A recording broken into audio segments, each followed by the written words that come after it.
I'm just telling it to record on this computer. And that should be going on now. All right, let's get started with the next lecture.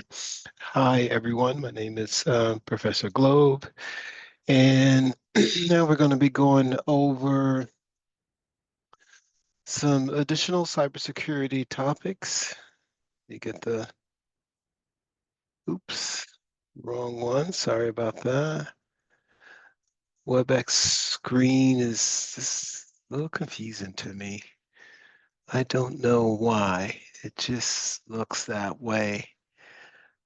Always hard for me to find what I'm looking for. And I think this is it. Okay, let's put that in presentation mode and we're ready to rock and roll. Okay, so the topic for this lecture is computer technology, kind of understanding the basics of what is a endpoint, what is a server, tablets, desktops, laptops, that type of thing, that holds applications and data that's being on a network that's being attacked by cyber threat actors. We go over what is information security and awareness, what is a cyber threat actor and their tactics, and then we'll end off with identification and access management, the acronym IAM. Okay, so, under the umbrella of information security or information assurance, how do you assure your data is not being compromised, availability is not being compromised, integrity is not being compromised, unauthorized modification? You got to have some form of security governance that provides the authority for security activities, controls, as well as guidance for users that access the system. Maturity and security programs depend on heavily on the existence of adequate governance. And one of the big first steps of governance is controlling access to your systems on your network. And a part of controlling the access is requiring a unique username, um, a, a strong password, and multi-factor authentication where you have to have a trusted device separate um, that you can either ask them to put a pin in, ask for biometrics, could be a fingerprint, could be a facial recognition, just some form of multi-factor authentication. A combination of all those things could come into play. Formal approaches to security architecture enable a tighter alignment of security and the business objectives. So making sure that whatever unique intellectual property a organization has created, you want to protect that. You want to protect the day-to-day processing of customer and products and services information that go through your IT system um, in order to protect the business, in order to protect the customer and their personal private information about contracts, sales, transactions that's between the customer and your organization. To achieve this alignment, by providing a contextual and conceptual underpinning for logical and technology layers within your cybersecurity or security plan or organization, technical debt and complexity will increase over time, leading to high future re-engineering costs. And we've seen that in the past when you go from on-premise IT infrastructure to a in the cloud or virtual infrastructure and to a hybrid where some is on-premise at physical locations owned by an organization and some are in a cloud provider and they become virtual assets. You also want to make sure that your IT systems and your user behavior on those IT systems are policy-driven. A policy-driven approach allows for organizations to provide repeatable, deployable implementations that are demonstratable. So demonstratable mean that when you get audited, you can prove that you are following what you say you're going to do. So if you're going to require strong passwords, you're going to require multi-factor authentication, you're going to separate your data into, even if you want to say departments. So HR data is for HR employees, engineering is for engineering staff, contracts is for procurement, that type of thing. Um, then when you get audited, it's demonstrable that you're doing those very things. As a technical professional in information security and assurance, your security programs should implement at least security policies that define your expectation of user behavior and organizational principles, meaning that the security of our intellectual property, our customer data um, comes first. Our employee data comes first. We don't want any compromised credentials. So you have policies to assure that your network has been used in an acceptable manner. So acceptable use is really important. Use risk and data sensitivity criteria to define technical standards. Your architects and administrators will work. You can leverage public control frameworks. There are many great ones out there put out by our federal government under NIST. So NIST 853 is a good one. The cybersecurity framework is another good one. Center for Internet Security puts out the CIS critical controls, another good framework to utilize if you need a starting point for your organization. Ensure traceability of decisions making as you define security architecture, such as traceability will help you justify the controls. So make sure you trace the controls you use back to policies that align with the organization's objectives. And so an example of that is you have a business continuity policy, you have a backup procedure where backups are stored off-site and they are tested. You have a strong password policy. You have a multi-factor authentication policy. You have a incident response policy. So what do we do and who do we call when a cyber attack happens and we're investigating it? So these are things that should ensure traceability back to making sure that your products and services are available to your customers at all times. So alignment is really important. And employ risk-based impact analysis to identification and prioritization. Your approach to reducing technical debt and in securing those systems. The security program combines all the governance protocols, methods, and organizations to arrange delivery of successful security strategy. Critically dependent upon the implementation of mature frameworks.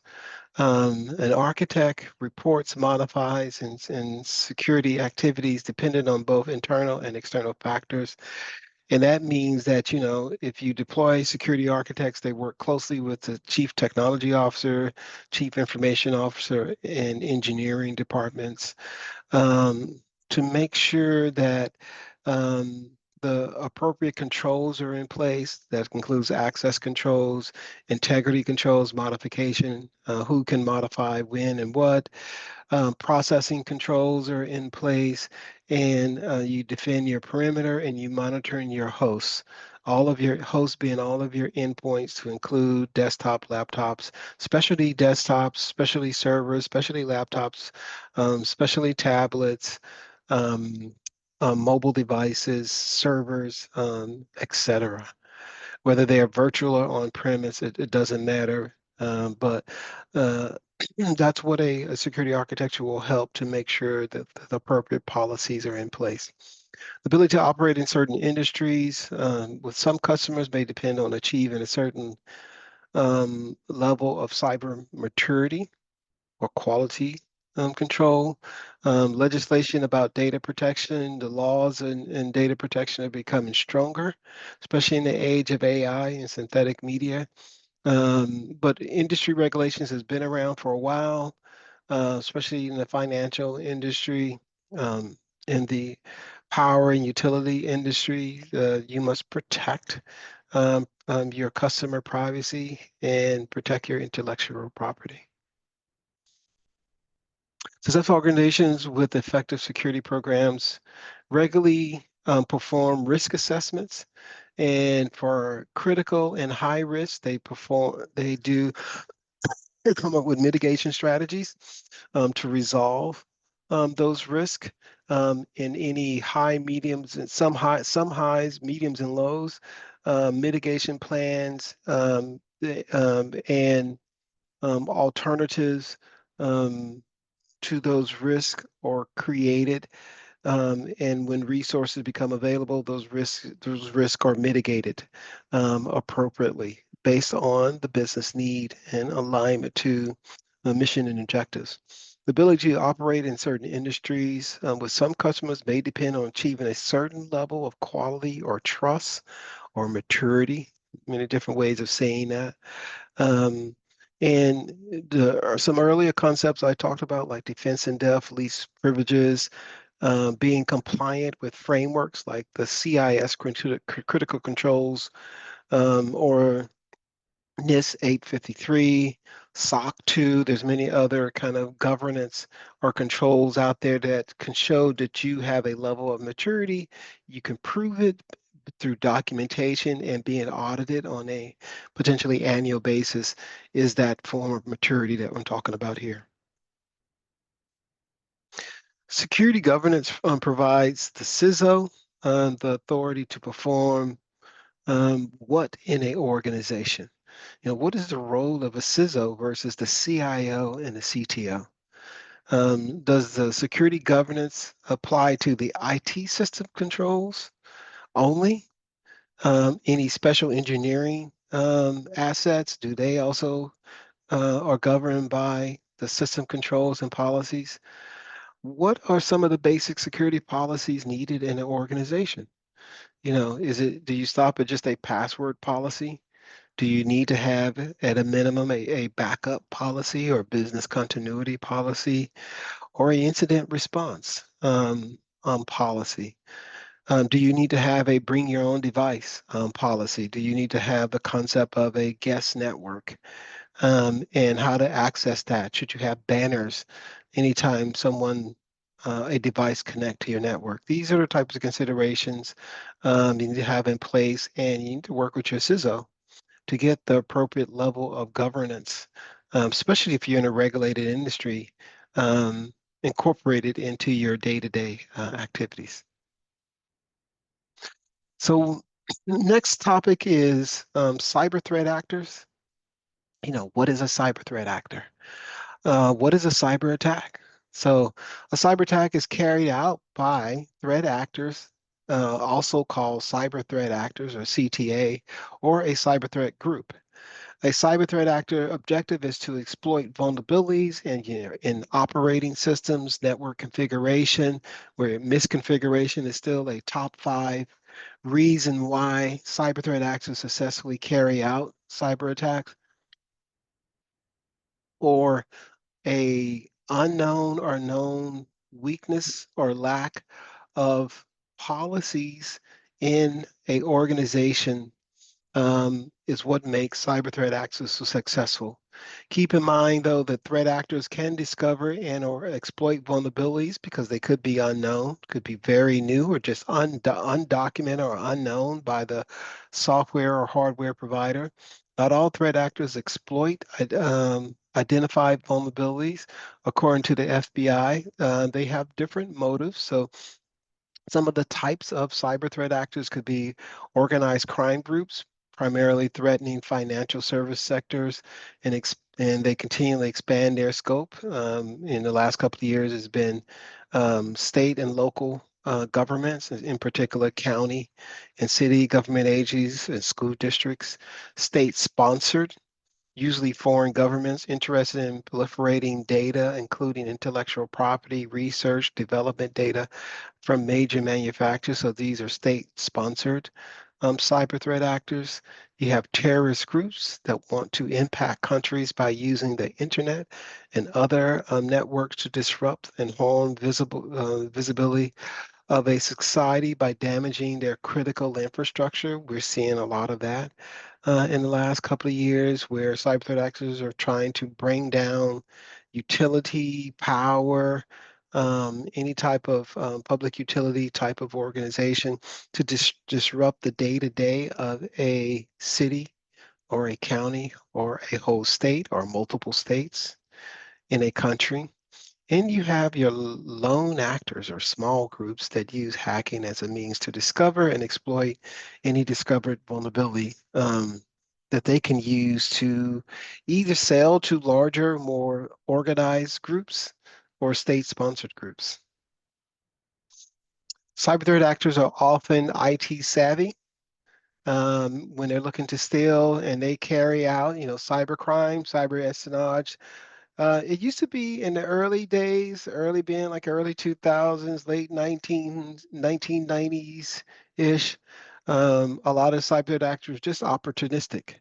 They were lone wolves, and they were trying to see if they can just gain access to a system um, just because they could. Um, but now those opportunistics are turning into casing organizations virtually. And once they determine that they can break in, they break in and do recon to see if there's anything of value. And then they go to the open market to see if they can sell um, access to these unauthorized access organizations' IT systems. You also have hacktivism. This included unattended harm or from cyber negligence. We used to say that, like the defacement of a company's website for some reason, some social economical reason could fall into the hacktivism um, category. Threat actors often combine and collaborate with each other to increase their own capabilities. So if they have specialists out there on the quote unquote dark web, selling their services to other larger organizations. States and their agents have often in a game, as well as with attacks, state-sponsored malware like Stuxnet and other global surveillance. CTAs exploit vulnerabilities in operating systems. Windows is one that's easily picked on versus Mac OS is much more secure, or Linux is much more secure. So Windows is the kind of easy one to pick on. They attack company networks. They attack vulnerabilities in applications running on those networks, mobile devices, desktop, laptops, emails. Email is still the number one threat vector that gain access through phishing emails, business email compromise, vendor email compromise, where an employee clicks on a malicious link, and then that employee's account becomes compromised. There's this term that's been going around. It's old school, somewhat. Hacker and cracker are two terms that are often used interchangeably, but they do not actually have the same meaning. Hackers are individuals who attempt to break into secure systems to obtain knowledge about the system and possibly use that knowledge to carry out um, crimes, cyber crimes. Crackers, or on the other hand, individuals who attempt to break into a secure system without using knowledge gained to carry out cyber crimes. Sometimes they could be considered opportunistic in nature. I think the blending of these definitions, I mean, the distinction of these definitions is starting to gray a little bit more as we have few and few crackers that are just doing it for the fun of it or just because. And we have more and more hackers because they can make money at it. Also, the concept of, this term of white hat, gray hat, black hat, whereas, a white hat is a person that has malicious intent. Um, A white hat, I'm sorry, is a person that does not have malicious intent. So a pen tester would be considered a white hatter. They would be hired by an organization to actually find vulnerabilities in the system. A white hat could also be called a ethical hacker. The black hat has malicious intent. An example of this is a cyber threat actor or hacker. A gray hat is somewhere in between. A gray hat, for example, breaks into systems and notifies the administrator of the security hole or offer to fix the security issue for a fee. What is threat intelligence? Another topic. So threat intelligence and threat assessments is the study of factors such as people who might attack an organization, their capabilities, and their intent. Threat assessment represents the data-centric approach to risk assessment of threats that may exploit system vulnerabilities. Target attacks are carried out by a cyber threat actor called an advanced persistent threat or APT. The government has documented the following APT or advanced persistent threats um, by country, and so there's a Russian APT, China APTs, Iran APTs. These are cyber threat groups coming out of Russia, China, Iran, France, United Kingdom, Australia, etc. And of course, the kind of the heavy hitters that you hear in the news the most are Russia, China, and Iran. Cyber threat actors that gain organizations that gain more awareness of cyber threat actors and their tactics. Um, and then based on their tactics, the industry they target have a better chance of defending themselves against those cyber threat actors. So if you know there are cyber threat actors that that use phishing emails, for example, as their initial attack vector to get in and drop other malware, then making sure you have email protection, security awareness training about phishing emails, what are the kind of key indicators to look for in a phishing email to avoid become a victim of that type of attack helps you thwart that or defend yourself against those types of campaigns. The key difference is that the bar for getting the persistent and targeted threat actor to stop and give up is many orders of magnitude higher than just blocking one attack at a time. But that doesn't mean you don't try. And that doesn't mean you don't carry out solid security awareness training, a defense in depth, least privileges, all of those types of concepts we talked about. Finally, cybersecurity professionals and monitoring software can detect intrusions and malware with what they call indicators of compromise. Indicators of compromise can be file hashes, hashes of files left on your file system that you can do a hash against and get that number.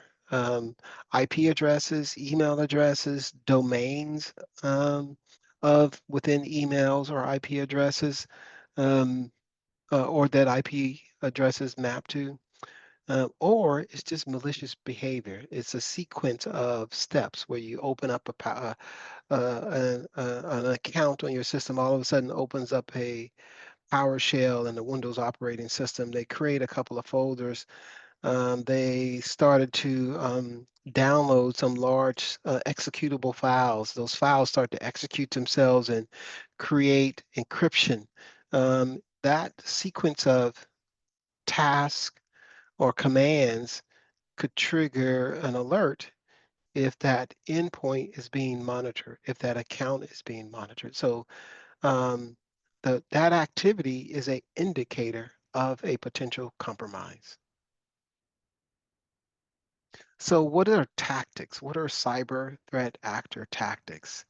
Part of it is, using discovery, which entails determining what devices are running on the network, what is their connectivity relationships, are they in groups, divisions, departments, segments. They try to figure it out. They try to understand the internal IP addressing scheme used in order to know what and how many actual things are connected onto a network or devices are connected. They use operating system fingerprinting, which is the process of using some method to determine the operating system running, what version it is, what type of server is it on, and potentially what its configurations are. Operating system discovery or services discovery is also a tactic used in port scanning. So to scan to see what ports are opening or listening to try to determine if they could exploit that service on a server. Also use packet capture and log reviews. There's this whole man-in-the-middle attack where you try to stand up a system um, and you listen for all packets coming out of a organization's network and you pass them on, but you capture the package to see if you can collect any intelligence or sensitive information on either configuration, open ports, types of applications, maybe a username, maybe a password, maybe an account number. Again, that's why they're listening and scanning. And hopefully they can get access to logs. There's many things that cyber threat actors try to do with those logs when they're reviewing them. One, they try to cover their tracks. If they gain access to an account, if account becomes compromised. So just monitoring your logs, knowing what your log leveling is, size of logs, is really important to have that type of technology. And there's plenty of vendors out there that can give you that type of technology. Other things, other tactics, they go after devices on your network, try to attack your router, your firewall, especially if it's vulnerable. Again, emails is another one where there's phishing emails or trying to listen for email, SMTP type of traffic to see if anything is unencrypted so they could potentially gain access to customer information, transactional information, contractual account information, are also known tactics. Common ways emails are harvested. They can be harvested from email lists from a compromised account. So anyone that compromised account has sent email to, they can gain access to their address book and then carry out further attacks from the emails in an address book from websites, web forms, through social media, spammers that you accidentally reply to are also fair game. So social media profiling is becoming a bigger deal, especially if the social media account is an influencer and has a large circle. So getting access to a social media account with a large circle of friends to gain access to them and potentially their email accounts, more private information like address, city, state, telephone numbers also help cyber threat actors carry out attacks, um, not only on those individuals, but more importantly, not more importantly, but they also carry out attacks on where those individuals work, especially if those individuals or senior executives at some organization and they know that they may have access to sensitive information or intellectual property, in particular if those individuals are government workers, federal government workers or state government workers that when they log in at work, they have access to sensitive information. So those are the types of things that cyber threat actors are looking for. That's why they go after the social media accounts and social networks to better plan and recon to see um, who they should target and who they work for to carry out cyber crimes. So I've talked a little bit about phishing emails. Phishing is a social engineering attack that involves sending a mass email that appears to come from some trusted party with the hope that the receivers click on a link that's malicious that will more than likely download malicious software onto that computer that the valid user is on and potentially compromise that user's account. There's fake and proxy websites definitely has been around for a while, where victims enter information thinking they're on Amazon.com or Google, or Kohl's, you name it, Target, and they're actually on a fake site that kind of looks like those sites, and you're entering in personal or private information that a cyber threat actor could then steal and use against you. So how do what are some tactics or solutions to help solve against phishing or social engineering attacks? Security awareness training. As a part of assessing your environment, you should send out these types of emails to your staff um, to get them used to what a phishing email looks like, and look and then train them on what they should look for in an email to make a decision on, to say this may not be real, and let me send it on to my CISO or my IT department to have them check out, and don't click on anything.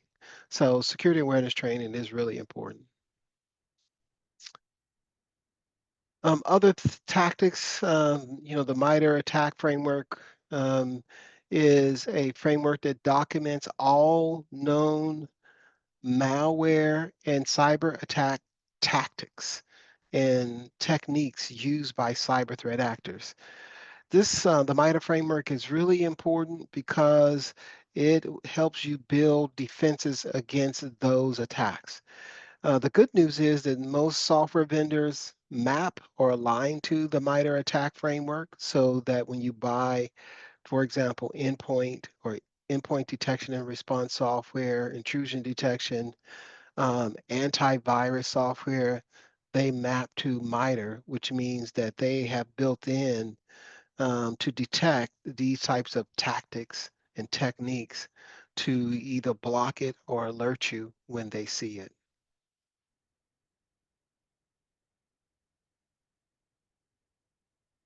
One second. Okay. Or cyber threat actors only motivated by money? I think we've kind of went to that. No, but they're coming more and more that we have criminals making a career being a cyber threat actor, but you have hacktivists that are politically and socially motivated also. Last topic is identity access management. So this is a foundation topic, and definitely security professionals need to really understand what is identity management and how to carry it out. Improve security by removing implicit user, human and machine trust from all computing systems. So there's some zero trust, meaning that trust is earned by a user or a process or a service authenticating themselves. Reduce risk by prioritizing the rollout of best practice such as multi-factor authentication, least privileges, role-based access control, and a zero trust architecture. Optimize security architecture through segmentation is really important. So even if an account like your HR in the HR or contracts is compromised, a cyber threat actor will only have access to the servers or assets or data in the contract or procurement or HR department network. They wouldn't have access to engineering or legal or the executives, because you have segmented that network. And that's a really important concept there. Authentication. So what is that? Authentication is a mechanism that allows access to a resource, allows a person, place, or thing access to a organization's resource. You must prove who you are. You must prove your identity. Identity has a couple of parts to it. And let me see, can I?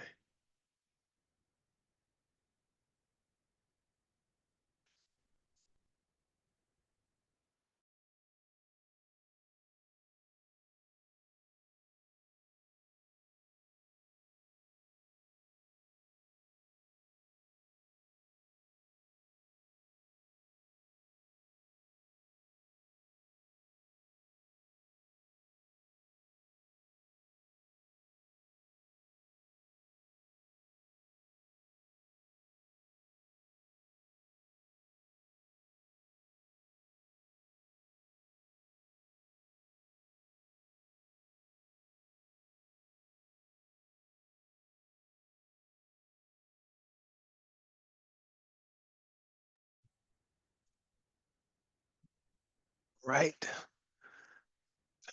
back. So identity management, you have this back into display mode here. I have two parts. You have identification. The first part of the process is user verifies their identity to gain access. Authentication is the second part where user validates um, the user with a unique identifier, such as a password. Um, when trying to differentiate the two parts, the security professional should know that identification identifies the user. Authentication verifies that the identity provided by the user is valid. So, because you could have a user who was a former employee that's no longer a valid user on the system. So even though the password is correct, the user shouldn't gain access because they're not a valid user. So that's why those two pieces are uniquely identified that way. There are other forms of factors, authentication factors. So there is the factors are, knowledge factor, which is something a person knows, like a password. There's ownership factor, something a person has, like a mobile phone or a key fob, something like that. Characteristic factor is something a person is, so your fingerprint or a facial imprint. Location factor is where you're at. You can't be logging in from the Pacific Northwest because there is no we don't have a physical building in that area. You can't be logging in from Jamaica because we don't have a physical, unless you got prior approval that you're going on vacation or on a business trip to those locations. Login is not allowed. And then there's the action factor, something a person does. And capture, you see that a lot in the capture parts where you have a person select from a puzzle, prove that they're not a non-human. Okay, so just two-factor authentication, three-factor authentication. Example of three-factor authentication would be providing username, password with a smart card or a fingerprint to log in. So almost the standard these days is three-factor authentication, as in the family of MFA, multi-factor authentication. Additional authentication concepts which all security professionals should be familiar with are time-based, one-time password algorithms. This is a algorithm that computes a password from a shared secret and the current time. It is based on a HOTP um, concept, but turns the current time into an integer base counter. So what is HOCP is it is HMAC based on host base um, machine one-time password algorithm. This is an algorithm that computes the password from a shared secret that use only one time. It uses an incrementing counter that is synchronized on both the client and the server of um, of the device that is logging into and the device that is used by the user. That's that MAC part, that MAC address part there to come up with that one-time password, very secure. And you have the concept of single sign-on. You combine that with multi-factor authentication. Once you are authenticated through two-factor, three-factor, four-factor, then that sign-on is a single sign-on that gave you access to one or more of resources on the network, so you don't have to continually re-log in. But you do have to, under the zero trust concept, continue to re-verify yourself. And that could be pin-based, fingerprint-based, facial recognition-based, etc. There's other forms of access control, especially if you're on a Linux file system and you're creating content on a system. So you would have discretionary access control, mandatory access control, role-based access control, and attribute-based access control. Authorization Once a user is authenticated, they must be granted rights or permissions to the resource. This process is called authorization. Key components of authorization include an access control model, access control policies, separation of duties, as we kind of talked about.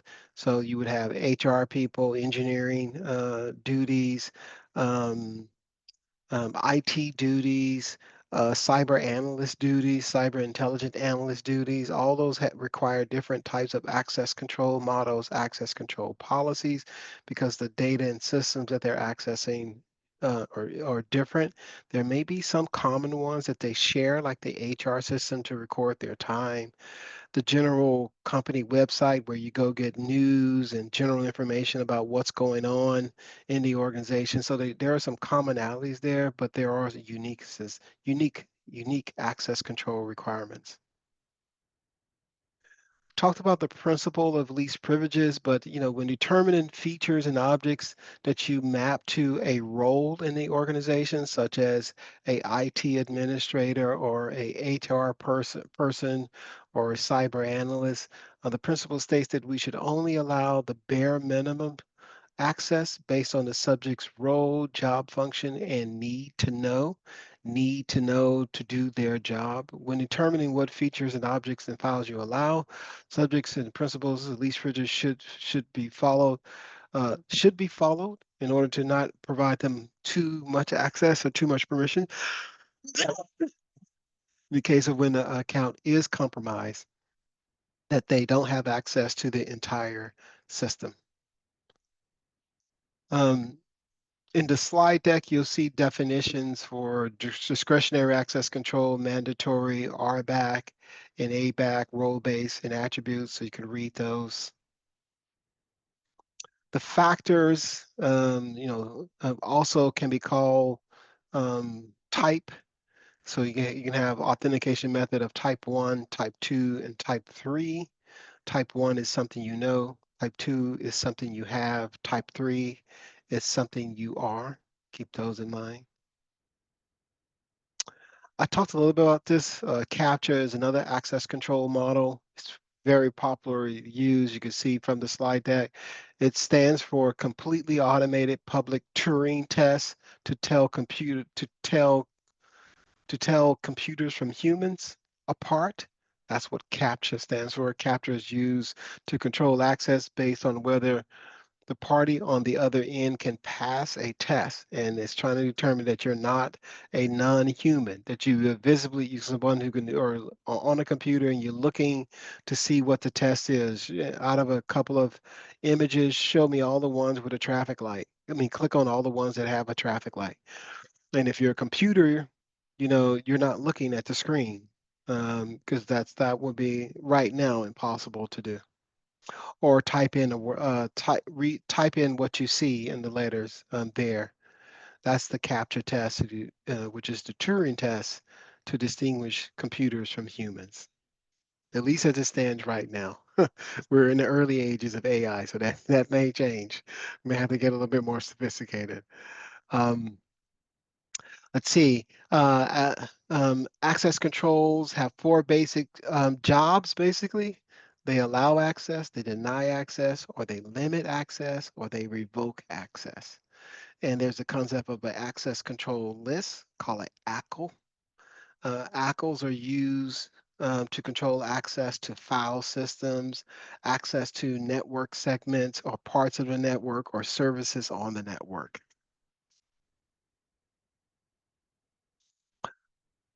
There's different ways you can implement authorization control, and there are standards such that different systems can now carry out.